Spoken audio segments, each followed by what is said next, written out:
কান দুইটা খরগোশের কানের মতো খাড়া করেন। উনি এক বাক্যের একটা ভাষণ দিলেন। ভাষণ দিতে জানলে বড় ভাষণ দেয়া লাগে না, এক বাক্যের ভাষণ দিয়ে গোটা বিশ্বকে ঝাঁকুনি মারা যায়। চিল্লায় বলো ঠিক কিনা? ওমরে ফারুক এক বাক্যের একটা ছোট্ট ভাষণ দিলেন। মান আরাদ আন তাসকুলা উম্মু, কে আছো মায়ের এই মক্কায়, কে আছো মায়ের বুক খালি করতে চাও? ইয়া আচামা ওয়ালাদু, কে আছো বাচ্চাগুলারে নিজের সন্তানগুলোরে ইয়াতিম বানাতে চাও? কে আছো তার মিলা যাওজাতুহু, নিজের স্ত্রীকে বিধবা বানাতে চাও? ফালিয়া সুদ্দানি, বুকের পাটা থাকলে আমি ওমর রে থামাও। ফালিয়া সুদ্দানি, দেখি মক্কায় কার এত বড় বুকের পাটা? কে আছো মায়ের বুক খালি করতে চাও, সন্তান রে এতিম বানাতে চাও, স্ত্রীকে বিধবা বানাতে চাও? ফালিয়া সুদ্দানি, পারলে আমারে ঠেকাও। এই বলে উনি আল্লাহু আকবার, আল্লাহু আকবার, আল্লাহু আকবার বলে স্লোগান শুরু করে দিলেন। এক এক স্লোগানে মক্কার মরুজমিন থারথার করে কাঁপতে আরম্ভ করলো। এই মিছিল মক্কার কেউ দেয় নাই। মিছিলের আওয়াজ শুনে আবু জাহেল বাইরিস, উতবা বাইরিস, শাইবা, ওয়ালিদ ইবনে মুগিরা সব বের হইছে। কি রে, আমার এলাকায় এত বড় স্লোগান, কার এত সাহস? বের হয়ে দেখে মিছিলের সামনে ওমর। ওমর রে দেখে দিছে এক দৌড়। কারণ ওমরে ফারুককে থামানোর মতো বাপের বেটা মক্কায় দ্বিতীয়টা কেউ ছিল না। আওয়াজ করে বলে ঠিক কিনা? ওমরে ফারুক আল্লাহু আকবার, আল্লাহু আকবার বলে স্লোগান দিতে দিতে মসজিদুল হারামের ভেতরে ঢুকে গেল। কাবার গিলাফ ধরার পরে সেদিন মিছিল থেমেছে ওই আল্লাহর নামের স্লোগান। সেদিন কেউ থামাতে পারে নাই, কিয়ামত পর্যন্ত কেউ থামাতে পারবে না। চিল্লায় বলো ঠিক কিনা?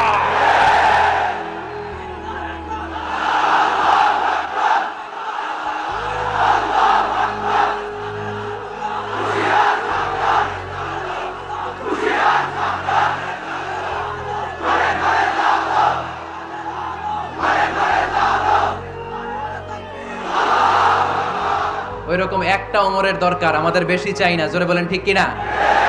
দাও খোদা দাও আমায় আবার ওমর দারাজ দিল, দাও খোদা দাও আমায় আবার ওমর দারাজ দিল, দাও আলীর মতো বীর সেনানি, আলীর মতো বীর সেনানি জাগাতে নিখিল, দাও খোদা দাও আমায় আবার ওমর দারাজ দিল। সুবহানাল্লাহ পড়েন। একটা ওমর লাগবে। চিল্লায় বলেন কয়টা? ওই ওমরের অপেক্ষায় বাংলাদেশ সহ গোটা মুসলিম উম্মাহ, ঠিক কি না? একটা ওমরই যথেষ্ট। আমাদের সেন্ট্রাল লিডারশিপ নাই তো, আমাদেরকে এদিকে লাথি মারলে আমরা ওইদিকে যাই, ওদিক থেকে গুতা মারলে আমরা এদিকে যাই। আমাদের রিপ্রেজেন্টেটিভ, আমাদের প্রতিনিধিত্ব করার মতো কোনো কেন্দ্রীয় লিডারশিপ নেতৃবৃন্দ গোটা বিশ্বে নাই, ঠিক কি না? আমরা সেই ওমরে ফারুকের অপেক্ষায়, আমরা সেই ইমাম আল মাহদির অপেক্ষায়। এই ওমরে ফারুক আমাদের মডেল, ঠিক কি না? থার্ড ইন পজিশন এই পুরো উম্মতের মধ্যে ওনার পজিশন নাম্বার 3। 1 নাম্বার পজিশন বিশ্বনবীর, কার? 2 নাম্বার পজিশন কার? আবু বকর। 3 নাম্বার পজিশন কার? ওমরে ফারুকের। বিশ্বনবী বলতেন লা নবিয়্যা বা'দি, লা নবিয়্যা বা'দি, আমার পরে কোনো নবী নাই। ওয়ালা রাসূলা, আমার পরে কোনো রাসূলও নাই। আমার নবীর পরে আর কোনো নবী আছে? আমার নবীর পরে আর কোনো রাসূল আছে? এই যে কাদিয়ানি যে একটা সম্প্রদায় আছে, এরা কি মুসলিম নাকি অমুসলিম? মুসলিম সম্প্রদায়ের সাথে এদের কোনো সম্পর্ক নাই। চিল্লা বলেন ঠিক কিনা? এরা যদি মুসলমান হতে চায়, আমার নবী দ্য লাস্ট মেসেঞ্জার বিশ্বনবীকে খাতামুন নবী হিসেবে সংবাদ সম্মেলন করে গোটা বিশ্বকে জানাই দিতে হবে, তারপরে তাদেরকে আমরা মুসলিম হিসেবে স্বীকৃতি দিব। চিল্লায় বলেন ঠিক কিনা? তা না হলে তারা কোন ধর্মের এটাকে জানাই দিতে হবে। No inferiority complex, no identity crisis. Identity ক্রাইসিসে থাকা যাবে না। আপনারা কোন ধর্মের এটা জানাই দেন। আপনারা বিশ্বনবীরও শেষ নবী মানবেন না, আবার মুসলিম বলেও নিজেদেরকে ট্যাগ লাগাতে চাইবেন। সাধারণ মুসলমানরা এটা এই ধোঁকাবাজি মানে না। চিল্লায় বলেন ঠিক কিনা? আমার নবীর পরে কোনো নবী নাই, আমার রাসূলের পরে কোনো রাসূল নাই, ঠিক কিনা? আল্লাহর হাবিব বলতেন লাউ কানা বা'দি নাবিয়্যুন লাকানা উমর, তবে আমার পরে যদি নবী হওয়ার যোগ্যতা কারো থাকে, আমার ওমরের ওই যোগ্যতা আছে। সুবহানাল্লাহ পড়েন। প্রভু তুমি বলেছো রাসূল দেবে না, বলনি দেবে না ওমর, বলনি দেবে না হামজা তারি, খালিদ বিজয় সমর। প্রভু তুমি বলেছো রাসূল দেবে না, বলনি দেবে না ওমর, বলনি দেবে না হামজা তারি, খালিদ বিজয় সমর। প্রভু তুমি বলেছো রাসূল দেবে না। সুবহানাল্লাহ পড়েন। এজন্য আমরা একটা ওমর চাই। কয়টা? বেশি লাগবে? নেতার মতো নেতা কয়টা লাগে? জোরে বলেন কয়টা? Enough, that's enough. Omar Farooq, our super hero. ওনার সাথে বিষ্ণু ইসা ইসলামের মোসাহারার সম্পর্ক ছিল। ওমরে ফারুক যে বিশ্বনবীর শ্বশুর, এটা অনেকে জানেই না। ওমরে ফারুক রাদিয়াল্লাহু তাআলা আনহু বিশ্বনবীর শ্বশুর ছিলেন। এটা আজকে নতুন শুনছেন, কে কে হাত তোলেন? দেখছেন হুজুর? সঠিক বলছি না আমি? অনেকে আমরা জানিই না। মাশাআল্লাহ, জানতে লজ্জা নাই, শিখতে লজ্জা নাই। লজ্জা হচ্ছে অজ্ঞতায় আর মূর্খতায়, ঠিক কি না? আমরা শিখতে রাজি আছি। যে কথা বলে আমরা তার ছাত্র। আমার আগে হুজুর কথা বলতেছিলেন, আমরা ছিলাম ছাত্র। এখন আমি কথা বলতেছি, এখন আমরা সবাই হয়ে গেছি ছাত্র, ঠিক কি না? যিনি বলেন তিনি শিক্ষক, বাকিরা আমরা ছাত্র, ঠিক কি না? চার খলিফার দুই খলিফা, ইসলামের চার খলিফার দুই খলিফা বিশ্বনবীর মেয়ের জামাই, আর বাকি দুই খলিফা বিশ্বনবীর শ্বশুর। সুবহানাল্লাহ পড়েন। সাইয়েদনা আলী রাদিয়াল্লাহু তাআলা আনহু, সাইয়েদনা উসমান যুন নূরাইন বিশ্বনবীর মেয়ের জামাই। উসমান রাদিয়াল্লাহু তাআলা আনহুর কাছে বিশ্বনবী দুই মেয়েকে বিয়ে দিয়েছিলেন। একজন মারা যাওয়ার পরে আরেকজন। বিশ্বনবী বলেছেন এরপরে আরেকটা থাকলে ওইটারও বিয়ে দিতাম। সুবহানাল্লাহ পড়বেন না? দুইজন ছিল মেয়ের জামাই আর দুইজন ছিল শ্বশুর। সাইয়েদনা আবু বকর শ্বশুর, বিশ্বনবীর স্ত্রী আম্মাজান আয়েশা রাদিয়াল্লাহু তাআলা আনহার বাবা। বিশ্বনবীর স্ত্রী আম্মাজান হাফসা রাদিয়াল্লাহু তাআলা আনহার বাবা ছিল সাইয়েদনা ওমর ফারুক। চিল্লায়ে পড়ে আল্লাহু আকবার। জানো তো না পজিশন না? সাইয়্যিদু কুহুলিল জান্নাহ। জান্নাতে যত নারীরা যাবে, নারীদের সর্দারিনী হবে সাইয়্যিদাতুনা ফাতেমা রাদিয়াল্লাহু তাআলা আনহা। এই ফরিদপুরের যত ইয়াং স্টারেরা, তোমরা যারা জান্নাতে যাবে, তোমাদের লিডার হবে সাইয়েদনা হাসান আর হুসাইন রাদিয়াল্লাহু তাআলা আনহুমা। আর বয়স্ক মুরব্বীরা যারা জান্নাতে ঢুকবেন, আপনাদের লিডার হবে সাইয়েদনা আবু বকর আর সাইয়েদনা ওমর ফারুক রাদিয়াল্লাহু তাআলা আনহু। সুবহানাল্লাহ পড়তে পারলেন না? ওমর ফারুক এটা সাধারণ কোনো ক্যারেক্টারিস্টিক্স নয়। ওনাকে আল্লাহ তাআলা নলেজও দিয়েছেন, আবার দিনদারিও দিয়েছেন। আমার দিনী ভাইয়েরা, খেয়াল রাখবেন, কোনো আলেমের মধ্যে বা কোনো নেতার মধ্যে যদি এই দুইটার সমন্বয় আপনি পান, যে তার জ্ঞানও আছে আবার দিনদারিও আছে, he belongs the knowledge and he belongs the তাকওয়া, সে গোটা বিশ্বকে জয় করে ফেলবে, ঠিক কি না? যার মধ্যে জ্ঞান আছে, যার মধ্যে তাকওয়া আছে, তারে কেউ থামায় রাখতে পারে? ওমর ফারুককে এই দুই নেয়ামত দিয়ে ধন্য করেছে কে? সহিহ বুখারীর বর্ণনা, বিশ্বনবী সাহাবীদের সামনে একটা স্বপ্নের কথা বলছেন। বিশ্বনবী বললেন, আমি স্বপ্নে দেখলাম আমার আঙ্গুলের ফাঁকা থেকে দুধ বের হচ্ছে। আমি তৃপ্তি সহকারে দুধ খেলাম। খাওয়ার পরে দেখলাম আঙ্গুলের মধ্যে একটু দুধ লেগে আছে। আমার আঙ্গুলে অতিরিক্ত লেগে থাকা দুধটা আমি ওমর ফারুকের মুখের মধ্যে লাগিয়ে দিলাম। সাহাবারা বললেন, ইয়া রাসূলুল্লাহ, ইয়া হাবিবাল্লাহ, মাযা আওয়ালতা বিহি, এই স্বপ্নের আপনি কি ব্যাখ্যা করলেন? আমরা তো বুঝলাম না। বিশ্বনবী বললেন, আওয়ালতু বিহি আল ইলম, আমি এই দুধ দিয়ে জ্ঞানের ব্যাখ্যা করেছি, কারণ ওমরকে আল্লাহ যেই জ্ঞান দিয়েছে গোটা বিশ্বের কাউকে এত জ্ঞান দেয় না। এজন্য স্বপ্নে যদি কেউ দেখেন যে আপনি দুধ খাচ্ছেন, তার মানে আল্লাহ তাআলা আপনার জ্ঞান বাড়ায় দিবেন। ওমর ফারুককে দুধ খেয়ে অতিরিক্ত দুধের অংশটা বিশ্বনবী আবু বকর রাদিয়াল্লাহু তাআলা আনহুর মুখে দেন নাই, সাইয়েদনা উসমানের মুখে দেন নাই, আলী রাদিয়াল্লাহু তাআলা আনহুর মুখে দেন নাই। স্বপ্নে ওই অতিরিক্ত লেগে থাকা দুধটা বিশ্বনবী ওমর ফারুকের ঠোঁটের মধ্যে লাগিয়ে দিয়েছেন। এই হাদিস থেকে প্রমাণ হয় আল্লাহ তাআলা জ্ঞানের নেয়ামতে সাইয়েদনা ওমর ফারুককে ধন্য করেছেন। আবার বুখারীর বর্ণনা, বিশ্বনবী সাল্লাল্লাহু আলাইহি ওয়াসাল্লাম আরেকটা স্বপ্নের বর্ণনা দিচ্ছেন। তিনি বললেন, তোমাদের সবাইকে স্বপ্নে আমার সামনে দাঁড় করানো হলো। আমি দেখলাম তোমাদের কারো জুব্বা নাভি পর্যন্ত, কারো জুব্বা হাঁটু পর্যন্ত, কারো জুব্বা টাকনু পর্যন্ত। ওমরে ফারুককে যখন স্বপ্নে আমার সামনে দাঁড় করিয়ে দেয়া হলো, আমি দেখলাম ওমরের জুব্বা এত লম্বা, ওমর টেনে হিচড়ে তার জুব্বা নিয়ে সামনে হেঁটে যাচ্ছে। সাহাবারা বললেন, ফামাযা আওয়ালতা বিহি ইয়া রাসূলুল্লাহ, ও আল্লাহর রাসূল, এই স্বপ্ন দিয়ে আপনি কি বোঝাতে চাইলেন? আমরা কিছু বুঝলাম না। বিশ্বনবী বললেন, আউয়ালতু বিহি আদ-দীন, আমি এই হাদিসের দ্বারা দ্বীনের ব্যাখ্যা করলাম। যার জামা যত লম্বা তার দ্বীনদারি তত বেশি। সুবহানাল্লাহ, আসতে পড়েন। স্বপ্নে দেখলেন কোন সাহাবীর জুব্বা নাভি, কোন সাহাবীটা হাঁটু, কারোটা টাকনু, কিন্তু ওমর ফারুকের জুব্বা এত লম্বা, ইয়াজুরু থাওবাহু, তিনি তার জুব্বা টেনে হিচড়ে যাচ্ছেন। বিশ্বনবী বললেন, এটা দ্বারা আমি দ্বীন, আমি তাকওয়া, দিনদারি তাকওয়া, এটার ব্যাখ্যা করেছি। তার মানে ওমর ফারুকের তাকওয়ার সামনে সব তাকওয়া পানি হয়ে যাবে। কোন সুবহানাল্লাহ। আল্লাহ তাআলা সাইয়েদনা ওমর ফারুককে দ্বীনের জ্ঞান দিয়েছেন, তাকওয়া দিয়েছেন।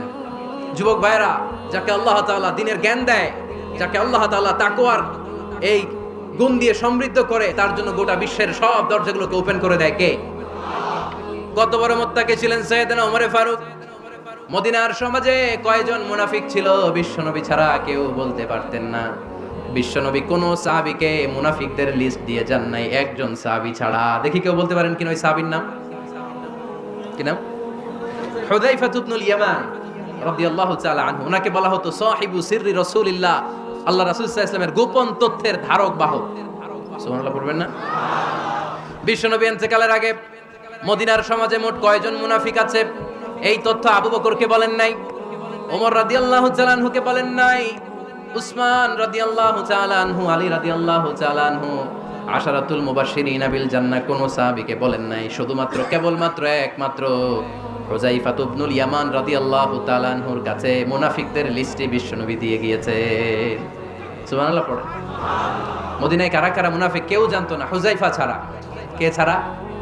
নামটা আজকে মুখস্থ করেন, যাতে অন্য কোনো ওয়াজে কেউ জিজ্ঞেস করলে বলতে পারেন। মুনাফিকদের লিস্ট যে সাহাবীর কাছে বিশ্বনবী দিয়ে গিয়েছিলেন, সাহাবীর নাম কি? নাম? নামটা কেমন লাগে? ভালো লাগে? অনেকে আমারে জিজ্ঞেস করে, হুজুর আমার ছেলে হবে আগামী মাসে, একটা নাম দেন। নাম দিয়ে দিলাম হুযায়ফা। যাদের হবে ছেলে, এলাকায় যাদের নেক্সট কয়েক মাসে ছেলে হবে, খালি হুযায়ফা চলবে। কি চলবে? ভাল লাগে? নামটা ভাল লাগে? রাইখেন, অনেক সুন্দর নাম। উনি জানতেন মুনাফিক কারা। দেখেন ওমরে ফারুকের তাকওয়ার লেভেলটা কত হাই। ওমরে ফারুক একদিন হুযায়ফা রাদিয়াল্লাহু তাআলা আনহুর কাছে গেলেন, যে বললেন, হুযায়ফা, বিশ্বনবী ইন্তেকালের আগে মুনাফিকদের নামের লিস্টটা কারো কাছে দেয় নাই, আমার জানা নাই, সাইয়েদনা আবু বকরের জানা নাই, কোন সাহাবীর জানা নাই, তুমি ছাড়া। আমি তোমার কাছে জানতে চাই, আমি ওমরের নামটা ওই মুনাফিকদের খাতায় আছে কিনা আমার একটু বলো।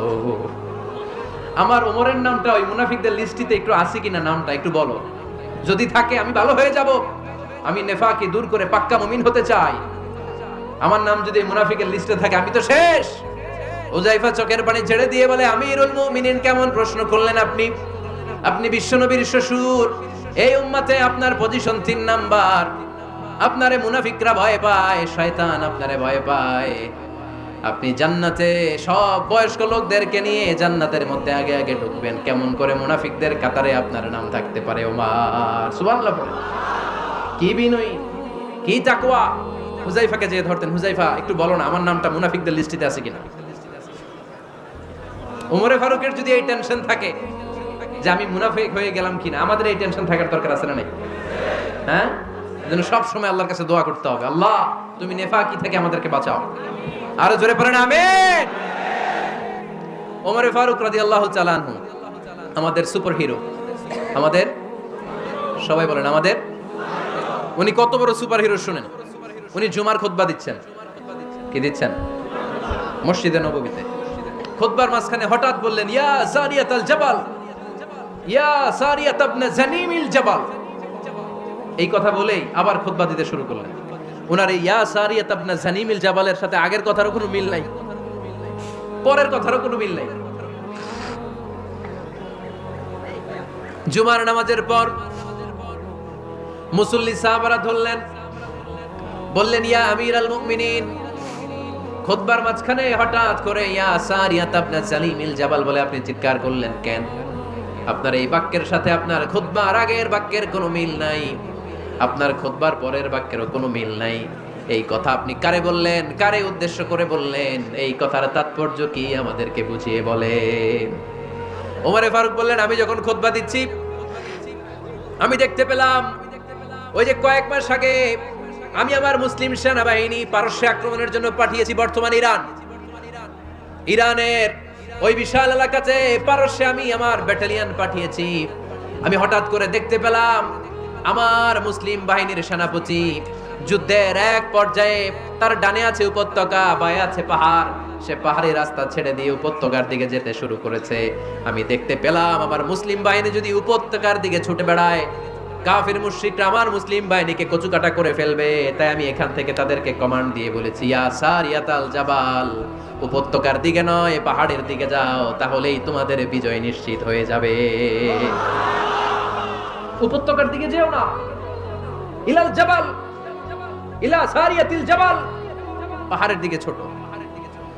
সাহাবারা অবাক, ঘটনা কি? উনি বসে আছেন মদিনায়, মসজিদে নববীর মিম্বারে দাঁড়িয়ে উনি যদি ইয়া সারিয়াতাল জাবাল বলে, এটা কি ইরানে যাবে নাকি? ও মিয়া, তখনকার সময়ে বর্তমানের মতো মোবাইল ছিল নাকি, ইন্টারনেট ছিল নাকি, কিছু ছিল? খালি মুখে আমি যদি বলি ইয়া সারিয়াতাল জাবাল, এটা ইরানে যাবে, ইন্ডিয়া যাবে, ঢাকায় তো যাবে না, ফরিদপুর শহরেই তো বসবে না, ঠিক কিনা? কিন্তু এটা আমিরুল মুমিনিন বিশ্বাসী সাহাবারা বিশ্বাস করে নিল। কিছু মুনাফিক ছিল, এরা কয় না ঝামেলাস, এটা তো সম্ভব না। এক কাজ করি, এই সেনাপতি যখন বিজয়ী বেশে মদিনায় ফিরে আসবে আর আমরা ধরবো। এরা দিন গুনতে লাগলো, এই সেনাপতি মুসলিম বাহিনী নিয়ে পারস্য জয় করে কবে ফিরে আসবে। এই মুনাফিকের দলগুলো কখনো সেনাবাহিনীকে অভ্যর্থনা জানাতে যেত না, কিন্তু এইবার সবার আগে মদিনার উপকণ্ঠে যে সেনাপতিদেরকে অভ্যর্থনা জানানোর জন্য ফুল নিয়ে রেডি, ফুল নিয়ে দাঁড়ায়। সেনাপতি ঢুকার সাথে সাথে ধরছে, এই সেনাপতি কোত্থেকে আসছে? কয় পারস্য জয় করে আসছি। কয় এমন এমন দিন, জুমার দিন দুপুরবেলা যুদ্ধের মাঝখানে আমিরুল মুমিনিনের কণ্ঠের কোন কথাবার্তা শুনছো নাকি? সেনাপতি অবাক, কয় তোমরা জানলা কেমনে? শুনছি তো। সুবহানাল্লাহ পড়বেন না? আমরা যুদ্ধে একটা ভয়ঙ্কর অবস্থার মধ্যে ছিলাম, পেছন থেকে শত্রু আমাদেরকে আক্রমণ করতে শুরু করে দিল। ডানে যাব না বায়ে যাব, সামনে যাব নাকি পেছনে যাব, রাস্তা খুঁজে পাচ্ছি না।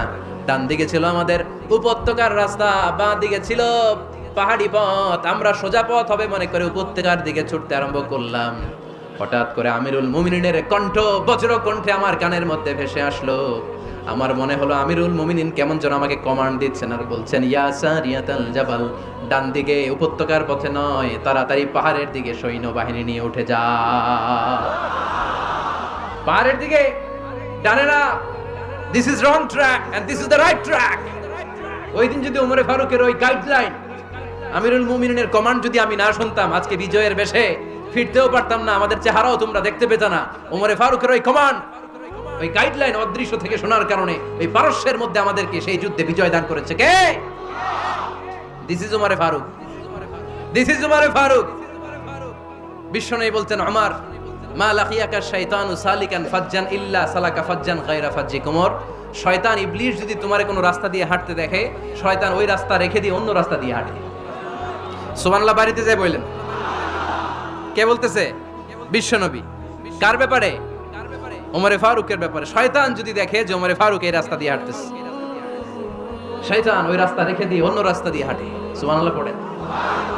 রাত্রিবেলা আমরা আমাদের বাচ্চা ছেলে মেয়েদেরকে যখন খাওয়াই, বাচ্চারা খেতে চায় না, এরকম হয় আপনাদের ফরিদপুর এলাকায়? এই এলাকায় হয় নাকি? খেতে চায় না বাচ্চারা, এই চকলেট দেখায়া, এই মিনা কার্টুন দেখায়া, এইটা সেইটা এগুলো সেগুলো বলে, গল্প টল্প বলে ভুলায়া খাওয়ানো লাগে, তাই না? তারপরও খায় না। আমারও ছোট মেয়ে আছে, খেতে চায় না, এইটা সেইটা এমনি সেমনি খাওয়ানো লাগে। তো শেষে না পেরে মা বাবা বলতে বাধ্য হয়, ওই যে ভূত আসতেছে, ভূত, তাড়াতাড়ি তাড়াতাড়ি খাও, নাহলে যে ভূত ধরবে তোমার।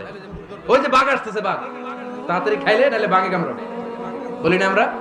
আপনারা কি বলেন? ভূত। আর কি বলেন? হ্যাঁ হ্যাঁ, আচ্ছা, এক এক জায়গায় এক একটা আমরা বলি, ভূত আসবে, বাঘ খাবে, ভাল্লুক খাবে, তাড়াতাড়ি খাও। মদিনাতে যখন ওমরে ফারুক আমিরুল মুমিনিন, মদিনার মায়েরাও বাচ্চাদেরকে খাওয়াতে পারতো না, ছোট্ট মেয়েদেরকে খাওয়াতে পারতো না, খাওয়া নিয়ে যন্ত্রণা করতো। বাচ্চারা যখন মদিনায় খেতে চাইতো না রাত্রিবেলায়, মদিনার মায়েরা বলতো, তাড়াতাড়ি খাও, হা হুয়া ইয়াতি উমর, হা হুয়া ইয়াতি উমর, তাড়াতাড়ি খা, নাইলে ওই যে ওমর আসতেছে, Omar. This is our super hero সাইয়েদনা ওমর ফারুক রাদিয়াল্লাহু তাআলা। শুধু শয়তানি ভয় পেত না, মুনাফিকরাও ভয় পাইতো, জমের মতো ভয়। শুধু তাই না, আমাদের আম্মাজান বিষ্ণু ইসা ইসলামের স্ত্রীরাও ওমর ফারুককে ভয় পেতেন। সুবহানাল্লাহ কইবেন না? মাঝে মাঝে বিষ্ণু ইসা ইসলামের সাথে আম্মাজান আয়েশার ঝগড়া হতো, হতো না? আপনাদের ফ্যামিলিতে ঝগড়া হয়? হয় না? হয় না? কার কার দেখি? পরে আল্লাহ, অনেক আল্লাহর ওলি আছে তো এই জায়গায়, ঝগড়া হয় না? কি কথা কয়, ঝগড়া হয় না বলে? বিশ্বনবীর ফ্যামিলিতে ঝগড়া হয়, আপনার ফ্যামিলিতে হয় না? মিষ্টি ঝগড়া। আর ও বিয়েই করে নাই,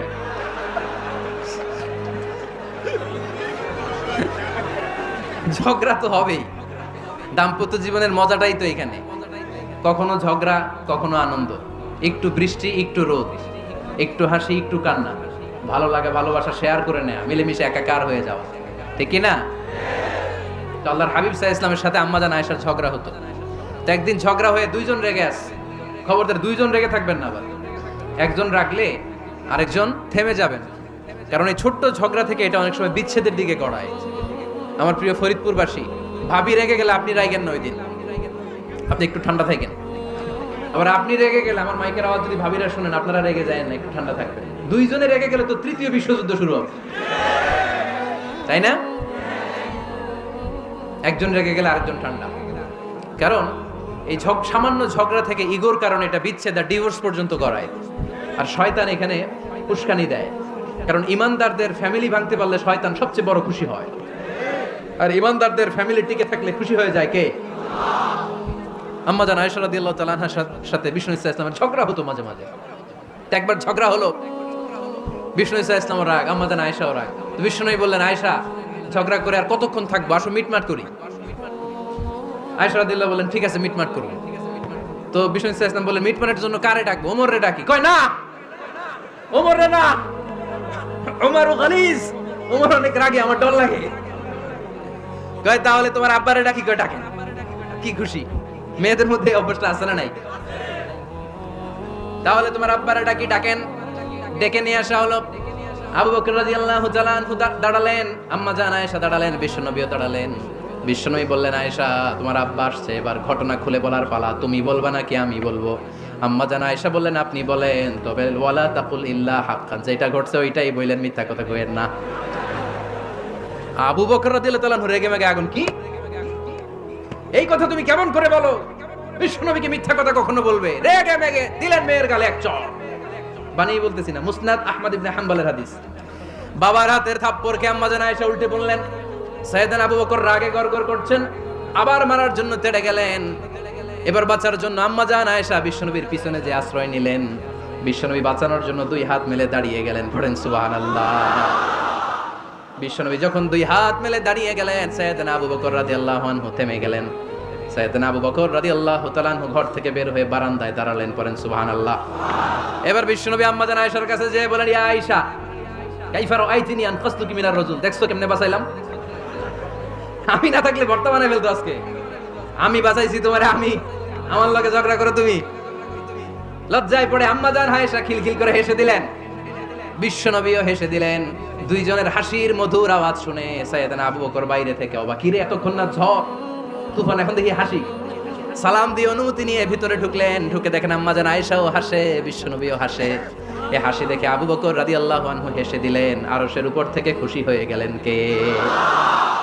এবার সাইয়েদনা আবু বকর রাদিয়াল্লাহু তাআলা আনহু বললেন, ইয়া রাসূলুল্লাহ আশরিকানি ফি সিলমিকুমা কামা আশরাকতুমানি ফি হারবিকুমা।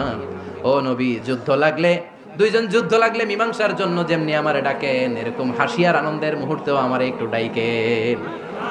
আশরিকানি ফি সিলমিকুমা কামা আশরাকতুমানি ফি হারবিকুমা। নবী, আপনাদের মধ্যে ঝগড়া লাগলে সন্ধি করার জন্য আমারে যেমনি ডাকেন, আপনাদের হাসি খুশি আনন্দ খুনসুটি এই মজাদার মুহূর্তগুলোতে আমারে বঞ্চিত রাখেন না, আমার একটু ডাইকেন। সুবহানাল্লাহ পড়েন। এই মুসনাদ আহমদ ইবনে হাম্বলের হাদিস শোনার উদ্দেশ্য হচ্ছে, বিশ্বনবী প্রথমে ওমর ফারুকের নাম বলেছিলেন। সাইয়েদনা আয়েশা বলে, না আমি ডরাই। হাইবাত, দিস ইজ কল্ড হাইবাত ওমর। একবার বিশ্বনবীর সব বিবিরা ধরলেন, ও নবী আমাদেরকে এটা দেন, ওইটা দেন, ঘরে এটা নাই, ওইটা নাই, ওইটা নাই। বিশ্বনবীকে, আমার কাছে কিচ্ছু নাই, যদি এমনি আমার বউ হয়ে থাকতে চাও থাকো, তাহলে যা, তা না হলে যা লাগবে কিনে দেবো, সাথে সাথে তালাকও দিয়ে দিব। কিছু দিতে পারবো না, আমার নাই তো, সামর্থ্য নাই। কিন্তু বিবিরাও ছাড়ে না, এটা দেন ওইটা দেন। বিশ্বনবী রহমতের নবী, বিবিদেরকে বুঝাতেও পারেন না। বিবিরা আবদার করতেছে, নবী এটা লাগবে, ওইটা লাগবে। ইন দ্য মিন টাইম বিশ্বনবী একজনের সালাম শুনতে পেলেন। কে যেন দরজায় দাঁড়িয়ে বলতেছে, আসসালামু আলাইকুম। বিশ্বনবী দরজার দিকে তাকালেন, তাকিয়ে বললেন, ওয়া আলাইকুমুস সালাম। আর বুঝতে পারলেন এটা আমার ওমরের সালাম। সালাম দেওয়ার পরে বিবিদের দিকে তাকায় দেখে একজন বিবিও নাই, সব অন্দর মহলের ভিতরে দৌড়। সুবহানাল্লাহ পড়তে পারলেন না? This is our super hero Omar. এরকম ওমর একটা লাগবে, চিল্লায় বলেন কয়টা? একটা ওমর গোটা বিশ্বকে সোজা করে দিবে। একটা ওমর সবল আর দুর্বলের সব পার্থক্য দূর করে দিবে। মাজলুমের উপর জালিমের অত্যাচারের অবসান ঘটায় দিবে। গোটা বিশ্বটাকে সাম্য, মৈত্রী, ভালোবাসার ইনসাফ দিয়ে পরিপূর্ণ করে দিবে। সেই ওমরের অপেক্ষায় আমরা। নিজের ছেলেকে 80টা বেত মেরেছেন। কয়টা? 80টা বেত মেরেছে। এই ব্যাপারে অনেকগুলো বর্ণনা পাওয়া যায়। সবচেয়ে সহিহ বর্ণনা হচ্ছে মুয়াত্তা ইমাম মালিকের বর্ণনা। ওমর ফারুক রাদিয়াল্লাহু তাআলা আনহুর ছেলে আব্দুর রহমান মারুফুন বিআবি শাহমা ছিলেন মিশরে, ওখানে নাবিজ খেয়েছিলেন। নাবিজ হচ্ছে আরব দেশের লোকেরা দুধের মধ্যে শক্ত খুরমা রাত্রে বেলা ঢেলে দিত, ঢেলে দিলে সারা রাত ওই খুরমার রসটা দুধের সাথে মিশে দুধটা লাল হয়ে যেত, এটারে সকালবেলা খেত, খুব সুস্বাদু, এটাকে বলে নাবিজ। কিন্তু এটা রাতে ভিজাইলে সকালেই খাইতে হয়, রেখে দিলে আবার একটু সমস্যা হয়, এটা অনেকটা তারির মতো হয়ে যায়, মাতলামি চলে আসে। তো ওমর ফারুকের ছেলে নাবিজ খেয়েছেন, মদ খাননি, নাবিজ। কিন্তু নাবিজ খাওয়াতে সাকরান চলে এসেছে। সাকরান চলে আসাতে এটা যখন প্রমাণিত হয়েছে, আমর ইবনে আল আস রাদিয়াল্লাহু তাআলা আনহু নাকি 80 বেত মেরেছেন মিশরে। কয় বেত? নিয়ম হচ্ছে সবার সামনে, কিন্তু সবার সামনে না মেরে একটু গোপনে মেরেছে। এই তথ্য যখন ওমর ফারুকের কাছে এসেছে, উনি বললেন না, মারতে হবে সবার সামনে, আলাদা মাল্লা কেন? ও মদিনায় ফিরে আসলে আমি আবার 80টা মারব। মদিনায় ফিরে আসার পরে সাইয়েদনা ওমর ফারুক ওই আগের 80টারে আর ধরেন নাই, নিজ হাতে আবার 80টা বেত মেরেছেন। এই বেত মারার 1 মাস পরে এই আবু শাহমা ইন্তেকাল করেছে। অনেক ঐতিহাসিক বলে এই বেতের আঘাতে মরেছে, কেউ কেউ বলেছে নিজের রোগের কারণে মরেছে। কিন্তু দিস ইজ ইনসাফ সিস্টেম অফ উমর। নিজের ছেলে বলে ছেড়ে দেয় নাই। এখন নিজের ছেলে হইলে 7 খুন মাফ, নেতার ছেলে হইলে 10 খুন মাফ, এলাকার মোড়লের ছেলে হইলে 10 খুন মাফ। নো পার্সিয়ালিটি ইন ইসলাম। ইসলামে পার্সিয়ালিটি নাই। আপনি নেতার ছেলে হন, আপনি বিজনেস ম্যাগনেটের ছেলে হন, আপনি যেই হন না কেন, ইসলামের দৃষ্টিতে সবাই সমান। চিল্লায় বলেন ঠিক না? বনু মখজুমিয়া গোত্রের এক নারী চুরিতে ধরা পড়ল। সাহাবারা বললেন, নবী, মদিনার সবচেয়ে ভেরি প্রেস্টিজিয়াস এন্ড ডিগনিফাইড ফ্যামিলির মেয়ে, আপনি হাত কাটেন না, কারণ ইসলামের নিয়ম চুরি করলে কি কেটে দাও? বিশ্বনবী বললেন, বলো কি? হাত না কাটার জন্য তোমরা আমাকে রেকমেন্ড করছো? এটা আল্লাহর আইন, পৃথিবীর কেউ রেকমেন্ড করলো শোনার ক্ষমতা আমার নাই, কারণ আইনটা দিয়েছে কে? লাউ কানাত ফাতিমাতু বিনতি মুহাম্মাদিন সারাকাত লাকাতা মুহাম্মাদুন ইয়াদাহা। আরে বনু মাকসুমিয়া মেয়ে তো দূরের কথা, আমার কলিজার টুকরা ফাতেমাও যদি আজ চুরিতে ধরা পড়তো, তার হাত কেটে দিতে আমি 1 মিনিটও দেরি করতাম না। দিস ইজ ইসলাম। এই হচ্ছে ওমর ফারুকের মানাকিব। এরকম ওমর ফারুক কয়টা লাগবে? আওয়াজ করে বলতে হবে, কয়টা লাগবে? একটা লাগবে। এই সাইয়েদনা ওমর ফারুক মদিনার প্রথম চিফ জাস্টিস ছিলেন। সর্বপ্রথম উনার পরামর্শে সাইয়েদনা আবু বকর রাদিয়াল্লাহু তাআলা আনহু কোরআনকে সংকলন করেছেন। আমরা এই যে কোরআন পড়ি 30 পারা, এমদাদিয়া লাইব্রেরির 114টা সূরা, কত সুন্দর সন্নিবেশ করা হয়েছে, এখানে সাজানো হয়েছে। আল্লাহর হাবিব সাল্লাল্লাহু আলাইহি ওয়াসাল্লামের সময় কি এরকম কোরআন ছিল নাকি? ছিল? খেজুর পাতার মধ্যে, গাছের বাকলের মধ্যে, ওটের বড় হাড্ডির মধ্যে আর পাথরের মধ্যে খোদাই করা কোরআন ছিল। সাইয়েদনা আবু বকরের সময় রাদিয়াল্লাহু তাআলা আনহুর সময় যুদ্ধ হলো, 70 জন হাফেজ সাহাবী ইন্তেকাল করলেন। সাইয়েদনা আবু বকর রাদিয়াল্লাহু তাআলা আনহুকে ডেকে ওমর ফারুক বললেন, ও আবু বকর, এইভাবে হাফেজে কোরআন সাহাবীরা যদি দুনিয়া থেকে বিদায় হয়ে যায়, আল্লাহর কোরআনও তো বিদায় হয়ে যাবে। আমার পরামর্শ হলো আপনি সব বয়োজ্যেষ্ঠ সাহাবীদেরকে একসাথে করে কোরআনের সব কাগজগুলোকে একসাথে করে একটা নির্ধারিত কপির মধ্যে কোরআনকে সংকলন করে ফেলে। সাইয়েদনা আবু বকর বললেন, যেটা আমার নবী করেন এটা আমি কেমনে করি? কিন্তু ওমর ফারুক নাছোড়বান্দা বলে না, এটা করলে কোনো খারাপ হবে না, ভালোই হবে। মুসলিম উম্মার জন্য এক জায়গায় কোরআন সন্নিবেশিত থাকবে, আপনি করেন। সাইয়েদনা আবু বকর রাজি হয় না, ওমর ফারুকও ছাড়ে না। ওমর ফারুক বলতে এমন ভাবে সাইয়েদনা আবু বকর রাদিয়াল্লাহু তাআলা আনহুকে ধরলেন, সব শেষে সাইয়েদনা আবু বকর ওমর ফারুকের কথায় কোরআন সংকলনে রাজি হয়ে গেলেন। পড়েন সুবহানাল্লাহ। উনি বললেন, ওমর যখন আমাকে বারবার বুঝাতে লাগলো, আল্লাহ তাআলা আমার হৃদয়টা ওমরের কথা শোনার জন্য খুলে দিলেন। আল্লাহ তাআলা কেমন যেন আমাকে ইলহাম করলেন, আবু বকর করো, এই কাজের মধ্য দিয়ে আমি আমার কোরআনকে গোটা বিশ্বে জীবিত রেখে দেব। This is Umar. এই যে আমরা হিজরি সনের যে আমরা গণনা করি, এই হিজরি সনের প্রবর্তক হচ্ছে সাইয়েদনা ওমর ফারুক। সুবহানাল্লাহ নাই? আপনাদের মনোযোগ আছে না গেছে? কই ঘুমায় গেলেন মনে হয়? তাকবীর দেন তো একজন আওয়াজ করে।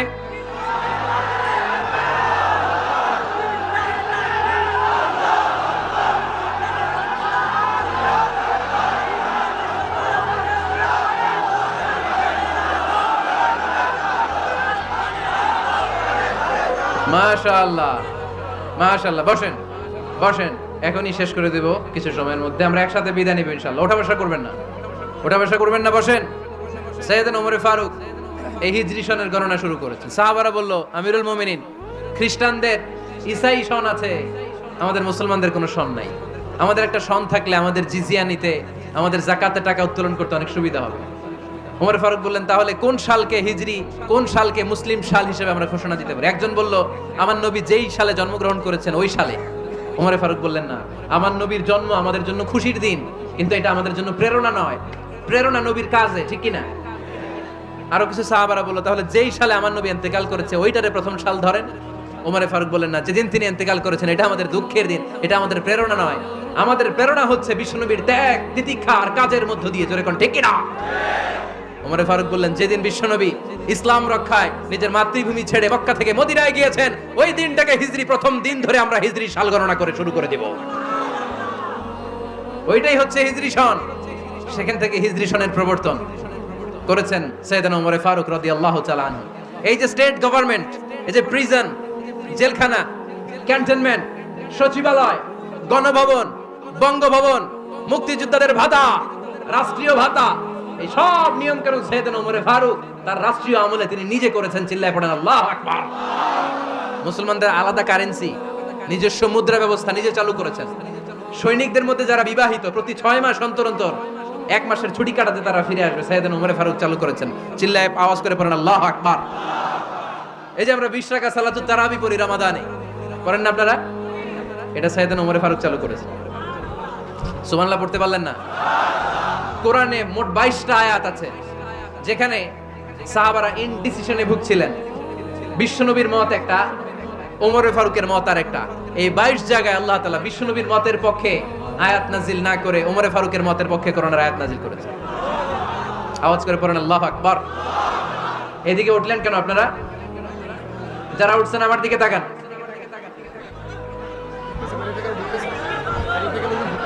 কিছু ভিতরে ঢুকতেছে, কিছু বাইরে দিছে না?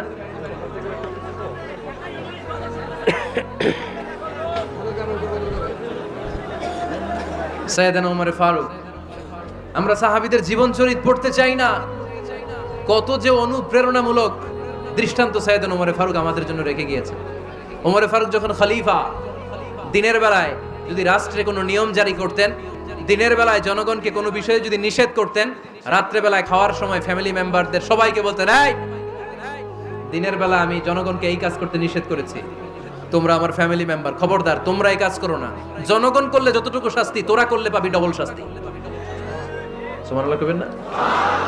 আমাদের নেতারা ওই বাড়ির বিচার করে, ওই বাড়ির মাইয়ার বিচার, ওই বাড়ির পোলার বিচার, নিজের পোলা গাঞ্জা টানে, আছে না নাই? নিজের মেয়ে অপরাধ করে, আছে না নাই? কি নেতা ছিলেন ওমর ফারুক! আগে নিজের ঘর সামলিয়েছেন, আগে নিজেকে সামলিয়েছেন, নিজের ঘর ঠিক করেছেন। বলেছেন জনগণ করলে যত ব্যাড, তোরা করলে double bad. This is call leader, ঠিক কি না? এক বাবা এসে বললেন, ওমর ফারুক আমার ছেলে কথা শুনে না, বেয়াদব। ওমর ফারুক ছেলেরে ডাকলেন, বাবা তুমি তোমার আব্বাজানের কথা শোনো না, এটা তো কবিরা গুনাহ। ছেলে বলে, ওমর ফারুক সব দায় দায়িত্ব আল্লাহ ছেলে মেয়েদেরকে দিয়েছে, বাবা মাকে কোনো দায়িত্ব দেয়নি। ওমর ফারুক বললেন, অবশ্যই দায়িত্ব দিয়েছে। তাহলে বলেন আমার বাবার দায়িত্ব কি? উনি বললেন, প্রাইমারিলি প্রথমত 3 দায়িত্ব। আইয়ান চাকিয়া উম্মা, পৃথিবীর প্রতিটি বাবার উচিত ছেলেদের মেয়েদের জন্য ভালো মায়ের ব্যবস্থা করা। 2 নম্বরে আইয়ুহসিনা ইসমা, সুন্দর তার একটা নাম রেখে দেয়া। 3 নাম্বার ইউআল্লিমাহুল কিতাব, তার আল্লাহর কিতাব শিক্ষা দেওয়া। এবার ছেলেকে আমার আব্বা 3টার একটাও করে নাই। এবার ওমর ফারুক রেগে গেলেন, বাবার কাঁধে ধরলেন, বললেন তুই ছেলের জন্য বিচার নিয়ে আসলি, তোর 3টা দায়িত্বের একটাও তুই পালন করিস নাই। ছেলে বলে, আমিরুল মুমিনিন, আমার মা নর্তকী, আমার মা মাজুসি, আমার মায়ের মধ্যে কোনো আদব কাদব নাই, সুন্দরী দেখে আমার মারে বাবা বিয়ে করছে, আমার মায়ের কাছ থেকে জীবনে কিছু শিখি নাই। 2 নাম্বার সাম্মানি খানফাসা, আমার বাবা আমার নাম রেখেছে চামচিকা। কি নাম রাখছে? এটা নাম হইলো একটা, এরকম উল্টাপাল্টা নাম আছে না? নাই না, এগুলো রাখবেন না। আব্দুল্লাহ রাখবেন, আব্দুর রহমান রাখবেন, আর একটা কি বলছি আজকে? হুযাইফা রেখে দিয়েন, পারবেন? ওয়ালাম ইউআল্লিমনি হারফাম মিন কিতাবিল্লাহ, আমিরুল মুমিনিন। শুধু তাই না, আল্লাহর কোরআনের একটা অক্ষর আমার বাবা কোনোদিন আমারে শিক্ষা দেয় নাই। ওমর ফারুক রেগে গেলেন, এবার বাবার কান্দে ধইরা মারতে শুরু করলেন। তুই পোলার নামে বিচার নিয়ে আইছিস, তোরে মার দিমু আগে। এরকম নেতার দরকার আছে না নাই? মদিনায় এক লোক তার বউরে রাগের চোটে 100 তালাক দিয়ে ফেলছে। কয় তালাক দেয়ার নিয়ম? কয়টা দিছে? কয়টা? এবার স্ত্রী কাঁদতে কাঁদতে এসে বলে, আমিরুল মুমিনিন দেখেন, আমার স্বামী আমারে রেগে মেগে 100 তালাক দিছে। ওমর ফারুক বললেন দইরা নিয়ে এটারে নিয়ে আসা হলো। ওমর ফারুক বললেন কয়টা তালাক দিয়েছো? কয় 100টা। কেন দিছো? কয় মাথা গরম আছিল। এরকম আছে না? তালাক দেওয়ার সময় সব তালাক, তুই তালাক, তোর মা তালাক, তোর বোন তালাক, সব তালাক। তালাক দিবে ওয়াইফ রে, দিতেছে সবাই রে। তো ওমর ফারুক বললেন দিবে 3টা, 100টা দিলা কেন? কয় মেজাজ গরম ছিল। কয় দাঁড়া, আত-তালাকু মিন শাআইরিল্লাহ, তালাক হচ্ছে আল্লাহর দেয়া বিধানের একটা নিদর্শন। এটা নিয়ে তুই খামখেয়ালি করলি? আমার রায় শোন। আমার রায় হচ্ছে 3 তালাকে তোর বউ তালাক, বাকি 97 তালাক তোর পিঠের উপরে পড়বে। এরকম বিচারের দরকার আছে না নাই? এরকম দৃষ্টান্তমূলক বিচার যদি বাংলার জমিনে দেয়া হতো, আর কোন নারী ধর্ষিতা হতো? আর কোন নারীকে অ্যাসিড মারা হতো? আর কোন নারী যৌতুকের জন্য কান্না করতো? একটা আমল লাগবে, বেশি না। কয়টা লাগবে? তিনি গভর্নর সিস্টেম চালু করেছিলেন। Governor system, Islamic state. Bahrain, ইয়ামান, মিসর, কুফা, বসরা, মক্কা, মদিনা, এই 7 জায়গায় 7 জন গভর্নর পাঠিয়েছেন। তাদের থেকে তথ্য নিতেন। এই গভর্নর সিস্টেম উনি বানিয়েছেন। সাইয়েদনা আমর ইবনে আল-আস রাদিয়াল্লাহু তাআলা আনহুকে পাঠিয়েছেন মিশরে। মিশরে একটা দৌড় প্রতিযোগিতা হতো। ওই দৌড় প্রতিযোগিতায় আমর ইবনে আল-আস রাদিয়াল্লাহু তাআলা আনহুর ছেলে অংশগ্রহণ করেছে। কিন্তু এক মিশরি ওই দৌড় প্রতিযোগিতায় চ্যাম্পিয়ন হয়ে গেছে। রানার্স আপ হয়েছে আমর ইবনে আল-আসের ছেলে। এবার মিশরি ফার্স্ট আর গভর্নরের ছেলে সেকেন্ড। রাগের চোটে আমর ইবনে আল-আসের ছেলে ওই মিশরির মাথার মধ্যে কয়েকটা বাড়ি মেরেছে। মিশরি বলে আমার মারলা কেন? তুমি খেলাই পারো না, আমারে মারলা কেন? কয় আনা ইবনুল আকরামিন, আমি গভর্নরের পোলা, আমি যা বলবো এটাই হবে, আমার উপরে কথা নাই। মিশরি ওইখানে আর ঝগড়া বাঁধায় নাই, মনে দুঃখ নিয়ে মদিনায় চলে আসলেন। এসে বললেন আমিরুল মুমিনিন, আপনি আমর ইবনুল আস রাদিয়াল্লাহু তাআলা আনহুকে মিশরের গভর্নর বানিয়ে পাঠিয়েছেন। একটা প্রতিযোগিতায় আমি চ্যাম্পিয়ন হয়েছি, ওনার ছেলে হয়েছে রানার আপ। কেন সে চ্যাম্পিয়ন হতে পারে নাই? এই কারণে আমার মাথায় লাঠি দিয়ে 3টা বাড়ি মেরে। বিচারটা দিছে কার দরবারে? কথা বুঝেন নাই বোধহয়? ওমর ফারুকের দরবার। ওমর ফারুক বললেন তাই, আগামী বছরের অমুক তারিখ আমি সব গভর্নরদেরকে ডেকে হিসাব নেই, তো ওই দিন তুই থাকবি। পারবি না? মিশরে বলে পারবো, মানে অবশ্যই পারবো। ওই দিন 7 রাজ্য থেকে 7 গভর্নর হাজির, গভর্নরদের ছেলেরাও হাজির, মিশরীয় হাজির। 7 গভর্নরের কাছ থেকে 7 এলাকার খোঁজ খবর নেয়ার পরে ওমর ফারুক বললেন আইনাল মিসরি, মিশরি লোকটা কই, এদিকে আয়। মিশরি সামনে আসার পরে বলল আমর ইবনুল আস, তুমি মিশরের গভর্নর, তোমার ছেলে সহ তুমি আসো। আমর ইবনুল আস এসে সামনে বসে রইলেন। এবার বললেন ও আমর ইবনুল আসের ছেলে, তুমি নাকি ইবনুল আকরামিন গভর্নরের ছেলে, তুমি যা বলবা মিশরে নাকি তাই হবে, তোমার নাকি অনেক দাপট। নিজে একটা লাঠি এনে মিশরীর হাতে দিয়ে বলল এবার তোর মাথায় যতটা মারছে তুই ততটা গুনে গুনে মার, আমি দেখবো। আমর ইবনুল আস দেখবে, আমর ইবনুল আসের ছেলেরে তুই এখানে মার। সে বলতেছে থাক, আপনি বলছেন এতেই যথেষ্ট, মারা লাগবে না, আমি মাফ করে দিলাম। ওমর ফারুক বলল খবরদার, মার মার ওর মাথার মধ্যে। মিশরি ওমর ফারুকের ধমক শুনে ভয়ে ভয়ে 3টা বাড়ি মারল। এই বাড়ি মারা দেখেও ওমর ফারুকের হৃদয় ঠান্ডা হয় নাই। লজ্জায় আমর ইবনুল আস, বয়স হয়ে গিয়েছে, সাহাবা, মাথা তখন টাক, মাথায় চুল নাই, লজ্জায় মাথাটা হেট হয়ে মাথাটা নিচু করে রেখেছে। এবার রাগের চোটে ওমর ফারুক বললেন এবার আমর ইবনুল আসের টাক মাথার মধ্যে একটা মার। মা কেন ছেলেকে শিক্ষা দিতে পারে নাই? ইয়া আমর ইবনুল আস, মাতা জাআলতুমুন নাস আবিদা, তোমরা কখন মিশরীদেরকে নিজেদের দাস বানায় নিলা? ওয়াকাদ ওয়ালাদাতুহুম উম্মুহুম আহরারা, আর ওদের মায়েরা তো ওদেরকে স্বাধীন সন্তান হিসেবে প্রসব করেছে। মানুষদের উপর ক্ষমতাগিরি করার জন্য গভর্নর পাঠাই নাই। খবরদার, জনগণ তাদেরকে দেখভাল করার জন্য তোমাদেরকে পাঠানো হয়েছে, তাদের উপর কোনো অত্যাচার করার জন্য নয়। চিল্লায় বলেন ঠিক কিনা? এরকম নেতা কয়টা লাগবে? কয়টা? ওই নেতার নাম কি?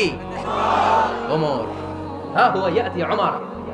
22 জায়গায় বিশ্বনবী কয় একটা, ওমরে ফারুক বলে আরেকটা। আল্লাহ বলে বিশ্বনবী আপনার পক্ষে আমি আয়াত নাজিল করতে পারলাম না, আমি ওমরের পক্ষে নাজিল করে দিলাম। বিশ্বনবী বলতেন ইন্নালি কুল্লি উম্মাতিন মুহাদ্দাস, সব উম্মতের মধ্যে, সব নবীর উম্মতের মধ্য থেকে একজন করে আল্লাহ তাকে মুহাদ্দিস বানাতো। মুহাদ্দিস না মুহাদ্দাস।